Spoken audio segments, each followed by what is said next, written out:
Good morning friends. आज हम light से संबंधित एक दूसरा टॉपिक जिसका नाम है लेंस फार्मूला पढ़ेंगे। जैसा कि आप दर्पण में पढ़ चुके हैं एक दर्पण का फार्मूला, ठीक उसी तरीके आपको लेंस का फार्मूला पढ़ना है। देखिए लेंस का फार्मूला 1/v माइनस 1/u बराबर 1/f, जहाँ पे v का मतलब है प्रतिबिंब की दूरी, u का मतलब है वस्तु की दूरी और f का मतलब है फोकस दूरी। ये सारी दूरियां आपको प्रकाशिक केंद्र से मापनी होती है। ठीक है, आप दर्पण पे याद करिए, दर्पण पे सारी दूरियां कहाँ से मापते थे? ध्रुव से मापते थे। तो ये आपका लेंस फार्मूला है।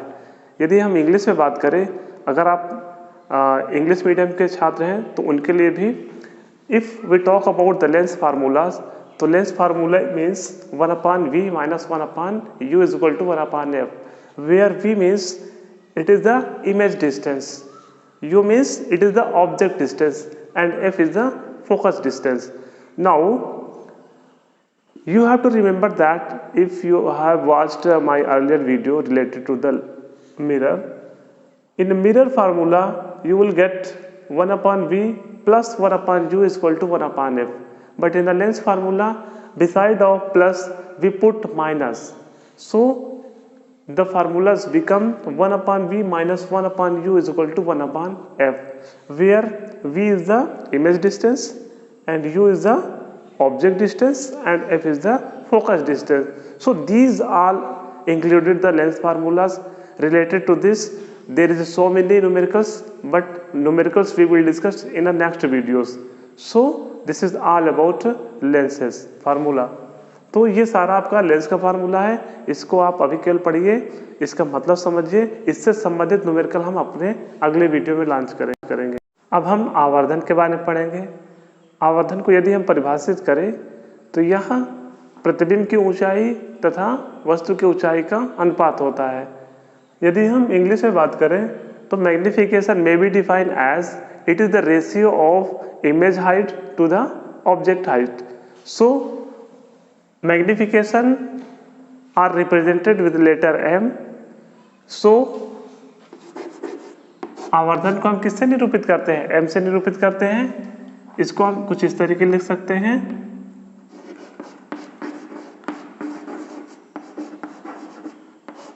प्रतिबिंब की ऊंचाई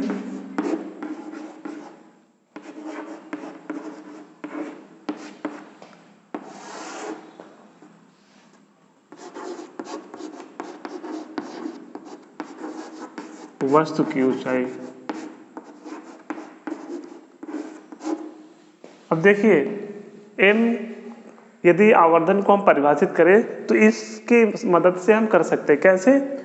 आवर्धन को हम कुछ इस तरीके परिभाषित कर सकते हैं, प्रतिबिंब की ऊंचाई और वस्तु की ऊंचाई के अनुपात को हम आवर्धन कहते हैं। इसको हम कैसे लिख सकते हैं? h डैश और इसको हम h। तो अगर सीधे सरल शब्दों में देखें तो m means h dash upon h।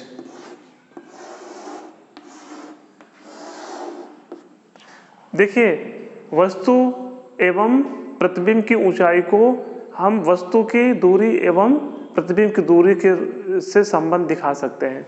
वो कैसे?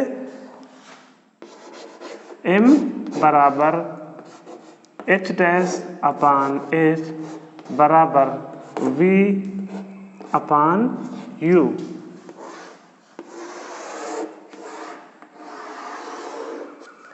फिर से देख लीजिए, आवर्धन को हम वस्तु की दूरी एवं प्रतिबिंब की दूरी से भी संबंध दिखा सकते हैं। हमें पता है कि m बराबर h डैश अपान h होता है, equal to the v upon u भी हो सकता है। तो यदि हम इंग्लिश में बात करें, magnification means h dash upon h, where h dash is the image distance and h is the object distance. These magnifications correlated with the object distance and image distance. So m is equal to h dash upon h is equal to v upon u. So this is the all about the magnifications. देखिए यदि इसकी unit की बात करें तो इसकी कोई unit नहीं होती, क्यों कोई यूनिट नहीं होगी? क्योंकि ऊपर और नीचे सेम क्वांटिटी है। यूनिट तभी होगी जब अलग अलग क्वांटिटी होगी, तो इसकी कोई यूनिट नहीं होती। आवर्धन को बस इसी तरीके आपको परिभाषित करना रहेगा। यह प्रतिबिंब की दूरी एवं वस्तु की दूरी का अनुपात होता है। दूसरे शब्दों में प्रतिबिंब की ऊंचाई तथा वस्तु की ऊंचाई का। अब हम लेंस की क्षमता मीन्स पावर ऑफ लेंस के बारे में पढ़ेंगे। देखिए, लेंस की क्षमता को यदि हम परिभाषित करें तो यह फोकस दूरी का रेसिप्रोकल होता है। Reciprocal means 1/f। तो यदि हम पावर को लिखें, क्या होगी? 1/f। f हमेशा कैसा होगा? मीटर में होगा।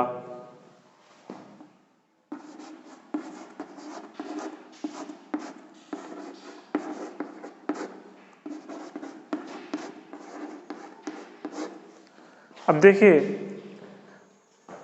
इसी f से आपको पता चल जाएगा कि उत्तल लेंस का पावर है कि अवतल लेंस का पावर क्या है।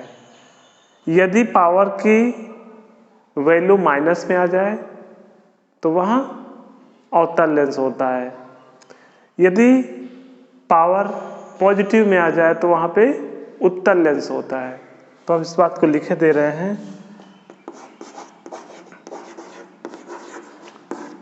पावर यदि पॉजिटिव में है तो लेंस कैसा होगा?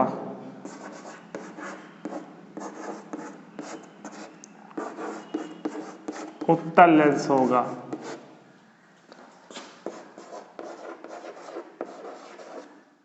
यदि माइनस में हो, निगेटिव में है, तो लेंस कैसा होगा?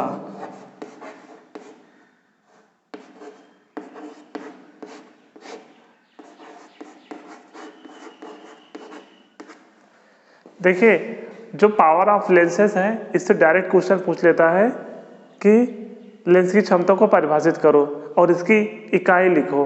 तो यदि हम यूनिट की बात करें, इकाई की बात करें, तो इसकी इकाई क्या होती है? डायोप्टर होती है। क्या होती है? डायोप्टर।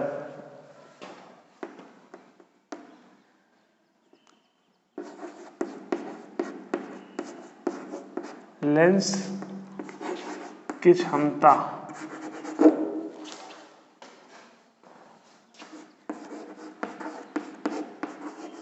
की इकाई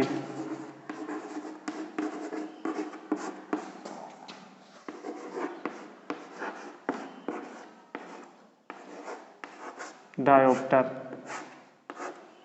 ये बहुत इंपॉर्टेंट है, इसको हम डी से निरूपित करते हैं। लेकिन डायोप्टर कब इकाई होगी? जब f हमेशा मीटर में रहे, तभी वो इकाई क्या होगी? डायोप्टर में होगी। तो फिर से मैं बता दे रहा हूं, यदि लेंस की क्षमता को परिभाषित करें तो 1/f ही लेंस की क्षमता होती है। यदि फोकस दूरी मीटर में है तो उसकी इकाई क्या होगी? डायोप्टर होगी।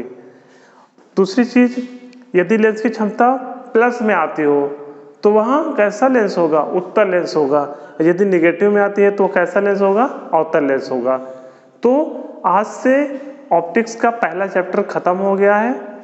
इससे संबंधित न्यूमेरिकल्स को हम अगले वीडियो में पब्लिश करेंगे।